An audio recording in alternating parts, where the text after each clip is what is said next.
오늘 왕들의 이야기는 이스라엘의 16번째 왕인 므나헴에 대해서 같이 우리가 말씀을 묵상하면서 교훈을 얻고자 합니다. 므나헴이라고 하는 사람이 지난 시간에 말씀드린 것처럼 살룸이라고 하는 왕을 살해하고 왕이 된 사람이라고 말씀을 드렸는데, 고대 사회에서 왕이 된다고 하는 것은 무엇을 의미하는가? 우리가 좀 왕의 이야기를 진행하면서 좀 생각해 볼 필요가 있다고 생각합니다. 그 옛날 고대 사회에서 그 인적 구성을 살펴보면 계층 간의 차이가 분명하게 있었습니다. 즉 왕족을 비롯한 그 일가를 중심으로 한 왕가가 있었고요.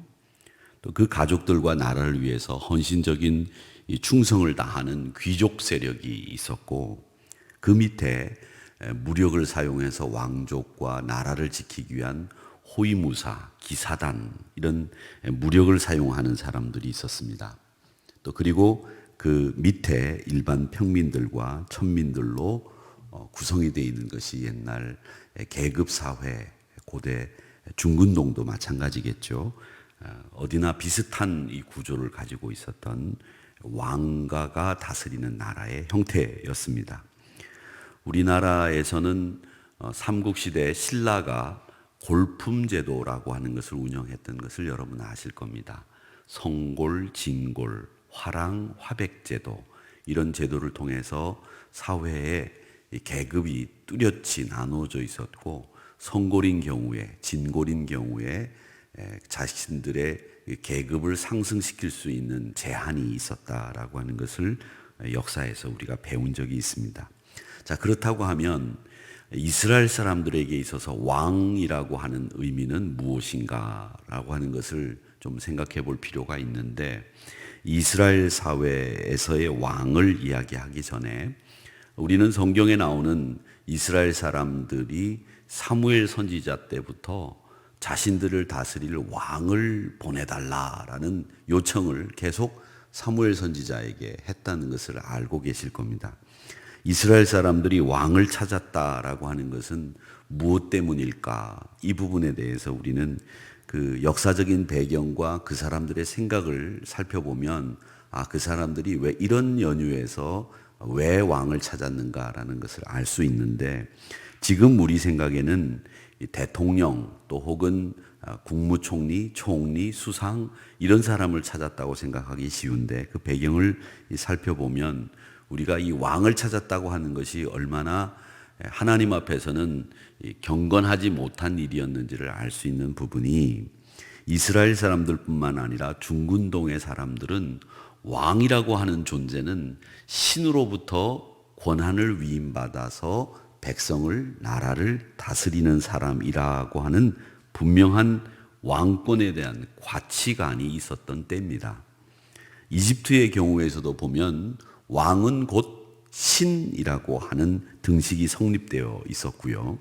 이집트 왕인 이 파라오는 죽지 않는 신이라고 해서 그 숭배받아 마땅한 존재라고 하는 것을 이집트 사람들이 알고 있었기 때문에 거대한 석조물인 이 피라미드를 만들어서 불멸한다, 왕은 곧 신이다라고 하는 것을 나타내 보이려고 했다는 겁니다. 심지어 죽은 왕은 저승을 다스리고 살아있는 왕은 이승을 다스린다라고 하는 것이 이집트인들이 믿었던 생각이었습니다. 중근동 사회는 왕이 곧 신이고 신의 권한을 위임받아 나라를 통치하는 사람이라고 하는 생각을 널리 퍼져 있었고, 그런 생각을 가지고 있었기 때문에 왕을 구했다라는 말은 우리의 왕이신 하나님을 부정한다라는 뜻도 된다는 겁니다. 또 이스라엘의 모든 주권은 하나님이 가지고 계셨는데, 그 하나님이 가지고 계신 하나님의 개입을 우리는 이제 원치 않는다라는 뜻도 가지고 있다는 것을 우리는 그들이 그 시대에 가지고 있던 생각을 통해서 엿볼 수 있는 겁니다. 그런 반면에 사무엘 선지자는 아니다, 하나님 한 분만이 우리의 왕이 될 수 있다고 이야기를 하신 겁니다. 그러니까 이 성경에서 이스라엘 사람들이 왕을 원했다는 말은 하나님을 우리가 왕으로 섬길 수 없다, 우리는 또 다른 왕을 원한다. 사람인 왕을 달라라는 얘기는 우리가 하나님만을 왕으로 섬길 수 없다고 하는 간접적인 표현이고, 더 이상 하나님을 섬길 수 없습니다라고 하는 조금은 과도한 해석일 수는 있지만 하나님을 섬길 수 없다라는 생각을 이 선지자에게 표현한 것이다라는 거죠. 그래서 이 사사시대는 제가 늘 말씀드리지만 자기 소견에 옳은 대로 행했던 때를 사사시대라고 말씀드리지 않습니까? 이 사사시대에는 자기들이 왕을 안 세워주니까 자신들 마음대로 왕을 세웠던 적이 있었죠. 그게 누구냐면 기드온의 아들 아비멜렉을 등장시켜서 세켐의 왕으로 자신들이 임의로 세워버리고 맙니다. 그래서 이 왕을 세워가지고 우리는 이제 왕정국가다, 왕이 통치하는 나라다, 이런 생각을 가지고 이 아비멜렉이라고 하는 기드온의 아들을 왕으로 세웠지만 이 친구가 행실이 또 그들의 생각이 왕다운 생각이나 행동을 하지 못했기 때문에 비참한 최후를 맞이하고 이후로 이스라엘 사람들이 왕 세워봐야 별 수 없구나라는 이 부정적인 생각도 갖게 만드는 원인이 되기도 했지만, 이 엉망으로 나라를 다스렸기 때문에 이 아비멜렉을 왕으로 부르는 사람은 아무도 없습니다. 또 반면에 이스라엘 사람들이 왕을 달라고 하는 이유가 이해가 되는 부분도 없지 않아 있습니다. 왜냐하면 이스라엘 사람들은 그 구성이 12지파로 구성이 되어 있기 때문에 이 12지파 간에 갈등이 생겼을 경우에는 각 지파의 이익을 대변하는 족장들이 나와서는 서로 화합이나 조정이 되지 않았기 때문에 왕이라고 하는 절대 군주가 각 지파 간의 갈등을 조정할 수 있지 않습니까? 또 외부의 적군이 쳐들어왔을 때 모병하는 것이, 군사를 모으는 것이 너무 어렵기 때문에 왕이라고 하는 절대 군주가 이 모병하는 일을 감당하게 되면 외부적을 효과적으로 방어할 수 있지 않겠습니까? 라고 하는 우리가 이해되는 부분도 왕을 달라는 이스라엘 사람들의 입장에서는 있다는 겁니다. 자, 그런데 분명한 것은 이스라엘 사람들 마음속에는 갈등을 조절하거나 또 혹은 모병을 하거나 또 나라의 위기 앞에서 힘을 결집하기 위해서 왕이 필요하다는 생각보다는 그들의 마음속에는 하나님 한 분만을 왕으로 섬기는 것에 대한 거부감, 또 인간적인 왕을 섬겨서 자기들이 무언가를 해낼 수 있다는 것을 보여주고 싶은 마음, 이런 것들 때문에 왕을 세워달라라는 이야기를 했기 때문에 성경은 이스라엘 사람들이 왕을 달라는 이야기가 옳지 못한 것이었다, 이렇게 말씀하고 있는 겁니다. 게다가 이스라엘의 절대 사사인 사무엘이 나이가 들면서 이제 노쇠해져 가기 시작을 했습니다. 이 사무엘이 노쇠해져 가니까 그 사무엘의 아들들이 그 사무엘의 역할을 감당하면 되는데, 이 사무엘의 아들들도 아주 형편없는 망나니 같은 친구들이었습니다. 후계자로 내세울 수 있는 입장도 아니었습니다. 그 아들들의 부패가 왕이라고 하는 제도를 만들어내게 된 결정적인 원인이 되었다고 하는 것입니다. 그래서 이 사무엘의 노쇠와 아들들의 부패, 그리고 지파 간의 갈등 조절, 모병의 어려움, 이런 것들이 다 한데 어우러져서 하나님은 결국 왕의 제도를 이스라엘 사람들에게 허락하게 되었다라고 하는, 이스라엘의 왕이 탄생하게 된 배경을 쭉 살펴보면 이런 연유들이 합쳐져서 결국 하나님이 왕을 세우도록 허락을 해 주셔서 사울이라고 하는 왕이 탄생하게 되죠. 근데 그 사울이라고 하는 왕은 결국 실패한 왕으로 끝나고 말고 이후 다윗이라고 하는 왕이 우여곡절 끝에 이스라엘의 왕으로 등극을 해서 이스라엘을 융성한 나라로 이끌어 간다라는 이야기가 성경에 나오는 이야기입니다. 이렇게 왕이 탄생하게 된 배경에 대해서 우리가 뭐 때문에 원인이 있었고 어떤 원인이 있었고 왕을 원했던 이스라엘 사람들의 마음속에는 어떤 마음을 가지고 있었는지에 대한 이해가 있어야 우리가 성경을 읽을 때 이 이면까지 깊이 있게 성경을 읽을 수 있다고 생각을 합니다. 자, 오늘 주인공인 문하햄은 북이스라엘의 16번째 왕으로 등장을 하는데, 이 북이스라엘의 16번째 왕으로 10년간 나라를 다스린 왕이 문하햄이라고 하는 사람입니다. 이 살룸이라고 하는 전 왕이 예후 왕가를 종식시키고 한 달 만에 오늘 주인공인 이 므나헴에 의해서 죽임을 당하고 므나헴은 왕위에 오릅니다. 계속해서 이 스가랴 이후에 계속 이 호세아 왕까지 살인, 배신, 음모 이런 것이 계속된다고 말씀을 드리면서 왕위를 찬탈하는 이스라엘 안에서 벌어지는 일들이 결국 친아수르, 반아수르 정책에 의해서 누가 친아수르냐 반아수르냐 이런 계속되는 갈등으로 나라가 멸망의 나락으로 치닫게 된다라는 말씀을 드렸습니다. 이 북이스라엘 왕조 말년에 멸망에 이르기까지 왕들은 계속 이렇게 친아수르냐 반아수르냐 이런 정책을 쓰다가 서로 죽이고 죽는 일들이 벌어졌는데 므나헴, 오늘의 주인공인 이 므나헴이라고 하는 왕은 친아수르 정책을 썼던 왕이었습니다. 친아수르 정책을 쓴 왕이나 반아수르 정책을 쓴 왕이나 다 같이 한결같이 공통적인 공통 분모가 있습니다. 그게 뭐냐? 하나님을 의지하지 않았다는 거죠. 이스라엘 왕은 하나님을 절대 의지해야 되는 사람입니다. 누구보다도 하나님 의지하고 하나님과 동행하는 일에 아주 앞장서야 되는 인물인데 이들이 아수르를 가지고 친아수르냐 반아수르냐 이런 일에만 정책에 골똘했지 하나님을 의지해야 된다고 하는 생각은 전혀 갖지 않았다라고 하는 것을 오늘 말씀을 통해서 배우게 됩니다. 자, 그 므나헴 친아수르 정책을 쓴 왕이라고 말씀을 드렸는데 이 사람의 아버지가 누구냐면 가디라는 사람이 이 므나헴의 아버지라고 등장을 합니다. 17절에 보니까 유다왕 아사랴 제39년에 가디의 아들 므나헴이 이스라엘 왕이 되어 사마리아에서 10년간 다스리며 라고 되어 있습니다.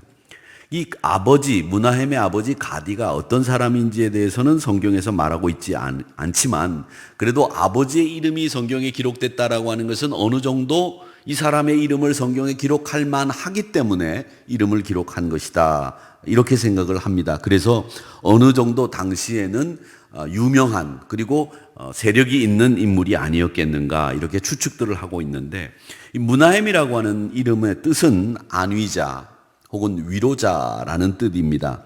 여러분 이 위로자 안위자라고 하는 이 이름의 뜻을 생각하면 신약 성경에 나오는 인물 중에 한 사람이 머릿속에 떠오르실 겁니다. 누구냐면 바나바라는 사람이 떠오르실 줄로 아는데 이 바나바와 이름이 같은 뜻이다 생각을 하면 됩니다. 이 바나바도 위로의 아들이라는 이름의 뜻을 가지고 있죠. 그래서 신약 성경의 바나바와 비슷한 이름을 가지고 있는 사람이 므나헴 위로자 또 혹은 안위자라는 이름의 뜻을 이 므나헴이 가지고 있었다 이렇게 생각을 하시면 되겠는데 자 정말 그 이름에 걸맞게 위로자로 안위자로 살았느냐 하면 그렇지는 않은 것 같습니다. 오늘 열왕기하 15장의 말씀을 읽으면서 여러분 언뜻 어떤 마음이 들었는지 모르겠지만 이 말씀을 보면 이 말씀 속에서 이 사람이 별로 좋은 왕이 아니었다라는 것을 단번에 알 수 있는 것이 18절의 말씀에 보면 이 므나헴도 여로보암의 죄에서 평생 떠나지 아니하였더라라고 하는 이 므나헴의 평가에 대해서 여러분들이 보실 겁니다. 이 여로보암의 죄에서 떠나지 않았다라고 하면 이 사람은 나쁜 왕으로 역사학자들이 기록하고 열왕기하를 적었다 이렇게 생각을 하시면 되는데 자, 저는 오늘 이 므나헴의 실정 두 가지를 짚고 또 거기에 대해서 우리가 교훈을 좀 얻으려고 하는데 이스라엘의 멸망 가운데로 쭉 내려가는 여정에서 왕들이 다 잘못만 저질렀습니다. 특별히 이 므나헴의 잘못은 이 두 가지를 꼽을 수 있는데 그가 살룸 왕을 죽이기 전까지 그가 어디에 있었느냐면 디르사라고 하는 곳을 장악하고 있던 군사령관이었습니다. 이 군사령관이었는데 이 지역을 방어하고 책임지고 있던 군사령관이었는데 이 디르사라고 하는 곳이 사마리아에서 멀지 않은 곳에 있었습니다. 여러분 지도 보실 때도 사마리아가 보이고 그 위에 디르사라고 하는 곳이 보이실 겁니다.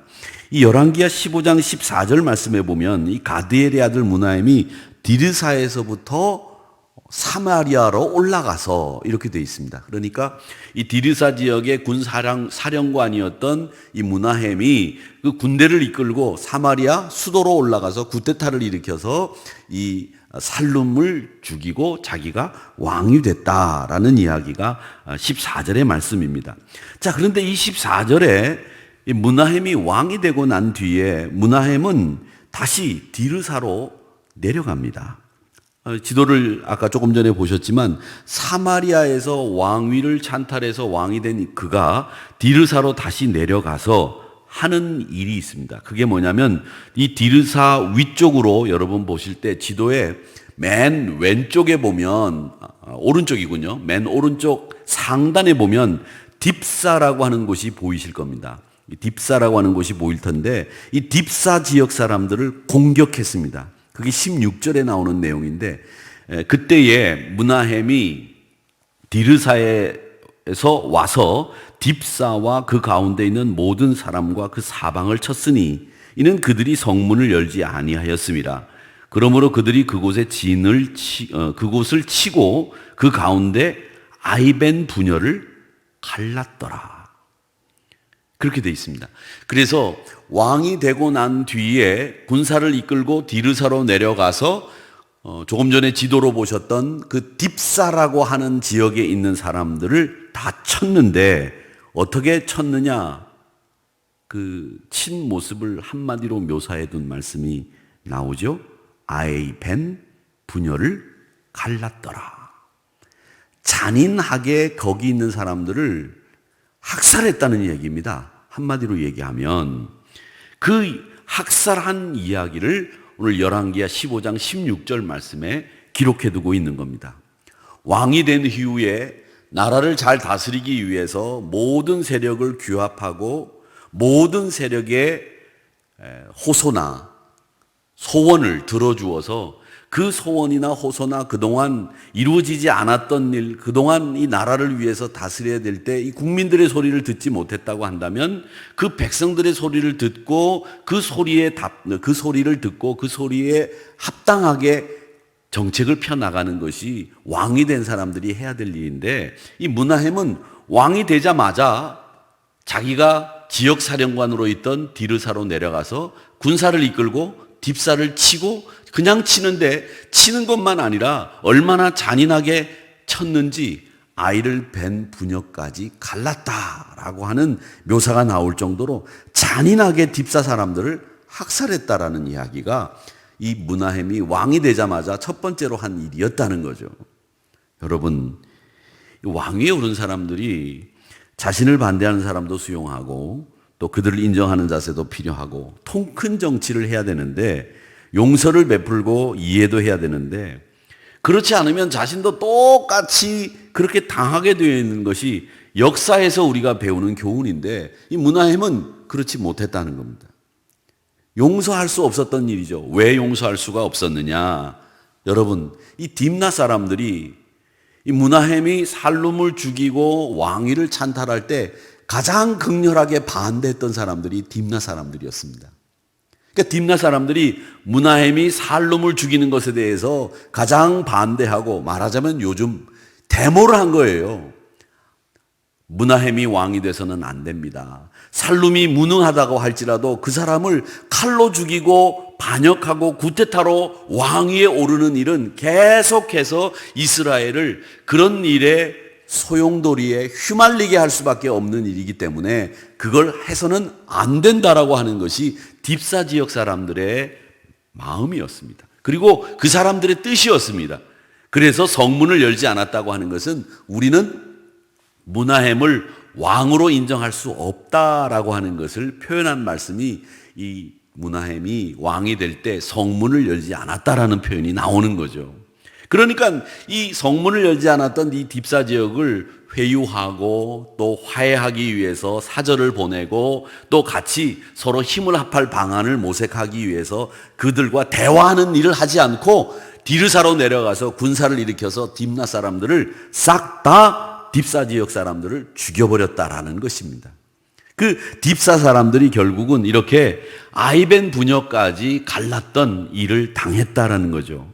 여러분, 이 일을 보면서 저는 1980년 5월 광주가 생각이 났습니다. 이 딥사 지역 사람들이 구테타로 왕위에 오른 문하임을 인정하지 않았던 까닭에 이렇게 잔인하게 학살당했던 일들을 우리는 역사 속에서 얼마나 많이 볼 수 있습니까? 그런데 성경에도 자기를 지지하지 않았다고 왕으로부터 학살당하는 지역민들이 이렇게 많이 있었다는 것이 성경에도 기록이 있고요. 역사책에도 얼마나 많은 사람들이 이렇게 왕을 배척했다는 이유로 죽임을 당하고 또 학살당했던 일들이 많이 있었습니까? 그러니까 이 왕이 된 사람들은 누군가를 내가 반대한다고 해서 그 사람을 죽이고 척결하고 그 사람들을 학살하는 이런 일들은 사실은 왕이 된 사람으로서 해야 될 일이 아닌데 이 문하임은 그 일을 제일 먼저 했다는 겁니다. 잠언 19장 11절 말씀을 여러분 많이 아실 겁니다. 노하기를 더디하는 사람은 슬기로운 사람, 허물을 용서하는 사람이 자기 영광이 된다라고 하는 말씀입니다. 허물 용서하고 받아들여야 된다는 거죠. 근데 용서에 대해서 우리가 오늘 이 문하임을 보면서 좀 생각해 볼 필요가 있는데, 용서는 잘못을 저지른 사람을 너그럽게 봐주는 행동을 용서라고 합니다. 성경에는 용서라는 말이 말이죠, 성경에 나오는 단어를 그대로 해석하자면 어떤 뜻이냐면 떠나가게 하는 것, 그게 용서입니다. 떠나가게 하는 것. 즉 우리 안에 나에게 상처 준 사람에 대한 분노나 그 사람에 대한 미움을 떠나가게 하는 것, 그게 용서입니다. 성경에 보면 우리 주님이 비유로 들어서 말씀하실 때 빚을 탕감하는 이야기를 많이 하셨죠. 그 탕감한다라고 하는 것은 너에게 돈을 빌려주고 너에게 억울한 일을 당한 것 내가 내 마음속에 떠나가게 한다, 그 탕감이라는 뜻이에요. 불안 마음, 손실을 보고 보상을 바라는 마음, 이런 마음들을 요구하지 않고 갚지 않고 떠나가게 하는 거, 그게 용서라고 하는 것이 성경의 단어의 뜻입니다. 그리고 또 우리가 용서에 대해서 오해하기 쉬운 것이 있는데, 이 상대방의 잘못을 묵인하는 게 용서라고 생각하시는 분들이 계신데, 용서는 잘못을 묵인하는 게 아니에요. 용서는 잘못을 묵인하는 게 아니라 내 마음속에 분한 마음과 또 그 사람이 잘못하고 있는 일들을 하지 못하도록 잘못하고 있는 그 마음도 떠나가게 하는 것이 용서입니다. 이사야서 5장 20절 말씀을 보실까요?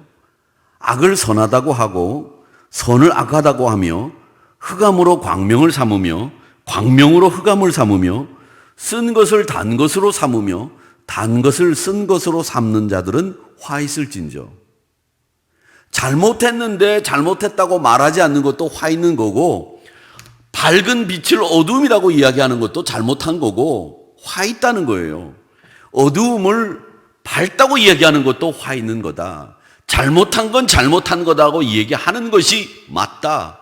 잘한 것은 잘했다고 말하는 것이 맞다. 이걸 얘기하고 계십니다. 악한 것을 악하다고 말해야 된다는 겁니다. 그리고 그것을 중지시켜야 된다는 겁니다. 이 중지시키는 것도 용서 중에 하나라는 거죠. 그리고 그 악한 일을 다시 하지 않도록 징계나 또 다른 어떤 방법을 쓰더라도 그 악한 일을 다시 하지 않도록 하는 것도 용서다. 그 사람에게서 남에게 상처 주고 피해 주고 남에게 악한 말을 하는 것을 중지시키고 떠나가게 하는 것도 용서다. 이게 성경의 가르침입니다. 즉 용서는 타당한 근거도 없이 너그럽게 봐주는 게 용서다 아니라는 거예요. 그 사람이 그 일을 하지 못하도록 그 일로부터 떠나게 하는 것도 용서고, 내 마음속에 분한 마음과 보복하려고 하는 마음도 떠나게 하는 게 이 용서라는 거죠. 성경은 나만을 가지고 얘기하는 용서를 얘기하시는 것이 아니라 상대방과 나와의 관계 속에서 용서를 이야기하고 있기 때문에 성경의 용서가 훨씬 더 깊이 있는 용서를 말씀하시고 있는 겁니다. 자기 잘못을 인정하지 않는 사람, 행실을 바꾸지 않으면 상처를 입힌 사람에게 사과하지 않는 사람을 용서하지 않는 거, 용서하지 않을 수 없다는 거죠. 용서하지 않는다는 거죠. 히브리서 10장 26절, 27절의 말씀에 보면 이런 말씀이 있습니다. 우리가 진리를 아는 지식을 받은 후에 짐짓 죄를 범한 즉 다시 속지 않은 죄사가 없고 무거운 마음으로 심판을 기다리는 것과 대적하는 자를 태울 맹렬한 불만이 있으리라. 이 말씀은 뭐냐? 속죄의 죄사가 없는 용서는 없다. 이 얘기입니다. 타당한 근거도 없이 너그럽게 봐주는 것보다도 그건 용서가 아니고, 그리고 무시하는 것도 용서가 아니고, 그건 용서가 아니고 그것은 무책임한 것이고 또 그것은 바보가 되는 길입니다. 용서는 그 사람이나 나나 서로의 관계 속에서 그 일을 떠나게 하고 나도 분한 마음으로부터 떠나게 하는 것, 다시는 그 일을 하지 못하도록 그 일로부터 떠나게 하는 것, 그게 용서라는 거죠. 괜한 분노로 자신을 다치지 않게 하는 일, 분노의 마음을 떠나게 하는 일이 용서인데, 이 므나헴은 이 딥사 지역에 있는 사람들을 용서하지 못했습니다. 자기가 왕이 되는 것에 대해서 성문을 굳게 닫고 반대했던 그들을 용서하지 못했기 때문에 므나헴은 디리사에 내려가서 그 지역의 군사령관으로 있던 경력을 이용해서 군인들을 동원해가지고 이 딥사 지역에 있는 사람들의 아이벤 부녀까지 배를 가르는 잔인한 학살을 하고 말았다는 겁니다. 사랑하는 성도 여러분, 용서라고 하는 것이 무엇인지 우리가 용서를 통해서 내가 얻는 유익을 생각해야 됩니다. 오늘 므나헴은 자기 백성조차도 용서하지 못했고 용서를 위한 어떤 시도도 하지 않았던 왕으로 기록이 되고 말았습니다. 용서의 기회도 주지 않았죠. 다만 보복했을 따름입니다. 그것도 자신이 다스려야 될 백성들에게 용서하지 않고 아이벤 부녀까지 배를 갈라버리는 일을 했던 학살의 주인공으로 이 므나헴이 등장하고 있다는 것, 그것이 므나헴의 첫 번째 실정이었다는 거죠. 자, 그 다음에 이 므나헴의 실정 두 번째가 또 성경에 나오는데 19절 말씀을 우리 같이 읽어보겠습니다. 19절 말씀에 보면 아수르 왕 불이 와서 그 땅을 치려하매 므나헴이 은 1000달란트를 불에게 주어서 그로 자기를 도와 주게 함으로 나라를 자기 손으로 굳게 세우고자 했다. 이렇게 되어 있습니다. 이 말씀은 뭐냐면 이 므나헴이 자기 왕권을 지키기 위해서 모든 방법을 다 동원하는 나쁜 사람이었다는 얘기죠. 그 방법 중에 하나가 뭐냐면 뇌물 주었다는 얘기입니다. 뇌물이요. 아수르 왕 불에게 얼마를 줬느냐면 은 1000달란트를 주었다. 이렇게 되어 있습니다.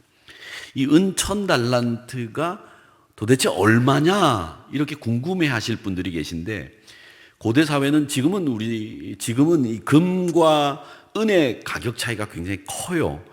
제가 알기로 지금 금은 한 20여만 원 하는 것으로 알고 있고 은은 얼마 하는지 저희들이 잘 모릅니다. 은값은 거래가 안 되기 때문에 잘 모르죠. 그런데 고대 사회는 금과 은의 가격이 거의 비슷했습니다. 자, 그렇다면 은 1000달란트를 고대 사회는 은값과 금값이 거의 비슷했다고 한다면 이 은값을 지금 금값으로 계산을 해서 한번 생각을 해보자면 뭐 한 22만 원, 23만 원 정도 한다고 하면 이 달란트가 어느 정도 되느냐, 키로로 따지자면 한 달란트가요 한 34.9, 35kg? 넉넉하게 잡으면 35kg 정도 됩니다. 한 달란트가 35kg, 34에서 35kg 정도 돼요. 그러니까 금이 35kg다. 여러분, 은 35kg 보신 적이 있는지 모르겠습니다만은 은 35kg 정도 되면 이게 한 달란트인데 1000달란트면요 얼만큼 되냐면 제가 계산을 해봤어요. 얼만큼 되냐면 은 1000달란트면 35,000kg입니다. 5,000kg. 그러니까 은으로 따지자면 이게 톤으로 따지면 이제 1톤은 1000kg 아닙니까? 1000kg가 1톤이니까 톤으로 따지자면 35톤의 은을 줬다는 거예요. 35톤의 은. 그러니까 이 은을 1톤짜리 봉고 트럭에다 가득 채워가지고 35대를 줬다는 거예요. 35대 분 은을 줬다는 거예요. 어마어마한 돈이죠. 그래서 제가 계산을 제 나름대로 근과 음이 고대 사회는 가격이 비슷했으니까 그냥 근값으로 계산을 해서 환산을 해보니까 한 달란트가요, 우리나라 돈으로 한 20억 정도 돼요. 한 달란트가. 그러면 1000달란트 줬다는 거는 20개를 1000개 줬다는 얘기인데 20개 1000개 줬다는 걸 제가 막 셌어요. 10개, 100개, 1000개 이렇게 계산해 보니까 어느 정도 되냐면, 얼마 정도 되냐면 2조예요. 2조. 보세요. 20억이 한 달란트니까 한번 계산해 보세요. 10개면 200억. 맞죠? 틀리면 틀리다고 하세요. 10개면 200억. 그러면 100개면 2천억. 1000개면 2조. 맞죠? 그래서 제가 어저께 아주 머리 진하게 계산해가지고 2조라는 돈이 나왔습니다. 은 1000달란트를 줬다는 말은 우리나라 돈으로, 지금 돈으로 따지면 2조 원에 가량, 2조 원에 해당되는 돈을 뇌물로 줬다는 겁니다. 어마어마한 돈이죠. 2조라고 하는 돈을 아수르 왕 불에게 뇌물로 줬다는 거예요. 자, 그런데 그 뇌물로 준 것으로 끝난 게 아닙니다. 20절 말씀해 보면 그 뇌물로 준 돈을 벌충하기 위해서 어떻게 했느냐, 그 은을 이스라엘 모든 큰 부자에게서 강탈하여 뺏었다는 얘기죠. 합법적인 방법을 통해서 징수한 것도 아니고 강탈했답니다. 각 사람에게서 은 50세겔씩 내게 하여 아수르 왕에게 주었더니 이에 아수르 왕이 되돌아가 그 땅에 머물지 아니하였더라. 강탈했다는 겁니다. 큰 부자에게서 일종의 부자세를 걷어들인 거죠. 아무리 부자라고 하지만 합법적이고 또 징수할 만한 근거 없이 징수를 해서 자기 왕권을 튼튼하게 하기 위해서 불법으로 세금을 착취했다라는 겁니다. 여러분, 성경에서는 이 뇌물 주지 말라는 이야기가 많이 나옵니다. 정말 많이 나옵니다. 이 뇌물이 멸망으로 이끈다는 말씀들이 많아요. 출애굽기 23장 8절의 말씀에 보면 너는 뇌물 받지 마라. 뇌물은 밝은 자의 눈을 어둡게 하고 의로운 자의 말을 굽게 한다고 말씀하셨습니다. 잠언 29장 4절 말씀에 보면 왕은 정의로 나라를 견고하게 해야지 뇌물을 억지로 내게 해서는 안 된다. 그런 사람은 나라를 멸망시킨다. 이 잠언 29장 4절의 말씀이 므나헴에게 딱 그대로 들어맞는 말씀입니다. 뇌물을 억지로 내게 해서 자기 나라를 견고하게 만들려고 했으나 그 나라를 멸망시킨 대표적인 잠언 29장 4절의 말씀이 그대로 이루어진 왕, 그 사람이 므나헴입니다. 여러분, 이 뇌물과 선물의 차이를 잘 구별하지 못하시는 분들이 계신데, 우리나라에는 이 뇌물을 주고받지 않고 부정청탁을 하지 말라고 하는 법이 있죠. 김영란법이라는 것이 있습니다. 여러분, 근데 이 선물과 뇌물의 차이가 뭐가 있느냐? 선물은 사전적인 의미가 뭐냐면요, 누군가에게 인사나 정을 나타내는 의미로 주는 물품이 선물입니다. 다시 말하면 뇌물은 대가를 바라고 주는 것이고 선물은 대가를 바라지 않고 정이나 고마움을 표시하는 겁니다. 그러니까 선물을 주거나 밥을 사주더라도 그것이 무엇인가에 따라서 그 사람에게 뭔가 얻고자 하는 마음으로 주면 그건 뇌물이에요. 이게 김영란법에 저촉이 되지 않다고 하더라도 5,000원짜리 짜장면 한 그릇 먹어도, 5,000원 넘나요 요즘엔? 5,000원짜리 짜장면 한 그릇 먹어도 만약에 뭔가를 바라고 대가를 얻고 주면 그건 뇌물이라는 거예요. 정말 축하해주고 싶은 마음, 정말 위로해주고 싶은 마음과 내가 무언가를 얻고자 하는 마음, 이 마음이 두 가지가 다 있어도 뇌물입니다. 예를 들자면 누가 고위공직자가 됐어요. 축하하는 란을 보냈습니다. 그런데 축하하는 란을 보내면서 저 사람이 이제 그 직위에 올라갔으니까 저 사람에게 언젠가는 내가 혜택을 받을 수 있고 언젠가는 저 사람에게 내가 유익을 얻을 수 있으리라, 이런 마음이 들면 그거 보내지 마셔야 돼요. 뇌물이 될 수 있다는 거죠. 정말 그 사람을 축하하고 그 사람이 잘 됐다고 박수치고 싶은 마음으로만 보내는 게 선물이라는 거예요. 돈 액수와 상관없어요. 그러니까 뭔가를 얻고자 하는 마음으로 주면 다 뇌물이라는 거죠. 아무리 큰 돈이고 비싼 선물이라고 하더라도 그 사람을 위로하고 정말 축하하고 싶은 마음으로 준다면 여러분 아실 거 아닙니까? 내 마음속에 그건 여러분 마음속에 양심의 기준이 있잖아요. 그래서 어떤 분들은 그런 얘기를 해요. 가장 좋은 기준은 나에게 갚을 능력이 없는 사람에게 뭔가를 해주는 거.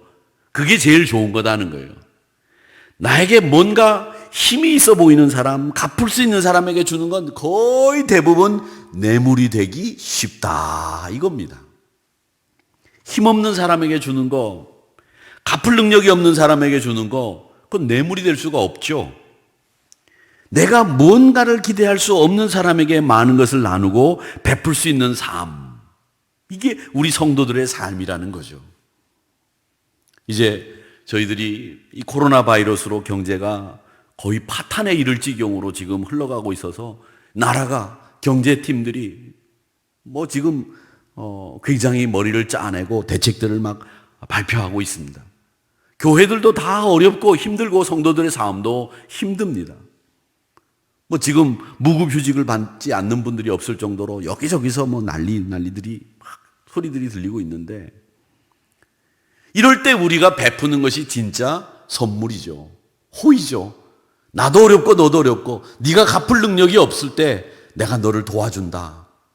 너 내가 이번에 도와줬으니 앞으로 나에게 이런 거 줘야 돼? 이런 기대를 가지고 주면 이게 다 뇌물이라는 거예요. 그러니까 이럴 때일수록 우리가 더 남에게 베푸는 일, 주는 일을 힘써야 되겠는데, 우리 한우리교회 성도님들도 기도하시면서 우리 지방 내에 있는, 우리 총회에 있는 우리 교회들을 위해서 우리가 한번 힘을 모아야 되겠다라는 생각을 가져야 될 것입니다. 그리고 그 일을 우리가 해야 되겠죠. 그건 선물일 수밖에 없는 거죠. 뇌물이 될 수 없는 거죠. 그런데 이 문하임은 부자들에게 돈을 강탈해서 아수르 왕 불에게 뇌물을 주어 나라를 견고하게 만들어서 결국 이 잠언 말씀처럼 나라를 멸망으로 이끄는 주역이 되고 말았습니다.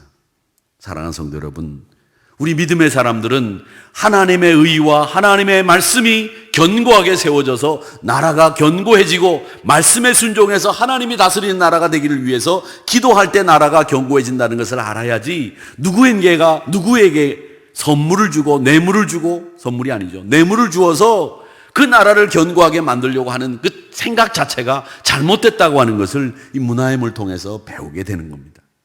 인간적으로 뭔가를 주어서 해결하는 것이 아니라 하나님의 능력으로 이 일을 풀어나가고 하나님의 능력으로 나라를 견고하게 세우겠다고 하는 생각을 문하임이 가졌다면 얼마나 좋았을까, 이런 생각을 오늘 이 말씀을 통해서 하게 되는 겁니다. 사랑하는 성도 여러분, 문하임은 10년 동안 나라를 다스렸지만 뇌물을 갖다 바치면서 나라를 견고하게 하려고 했습니다. 자기 백성들인데도 불구하고 자기를 지지하지 않는다는 이유로 아이벤 부녀까지 갈라버리는 잔인하고 극악무도한 왕이었습니다. 우리가 여기서 받을 교훈이 뭡니까?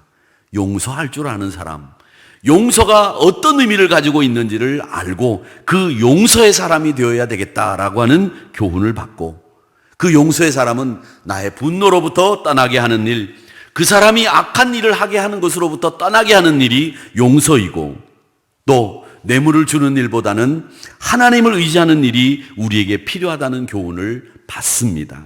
오늘 이 문하임을 통해서 받는 교훈이 여러분의 교훈이 되기를 주님의 이름으로 축원합니다. 하나님의 은혜와 은총이 여러분들과 함께 하시기를 바랍니다. 기도하겠습니다.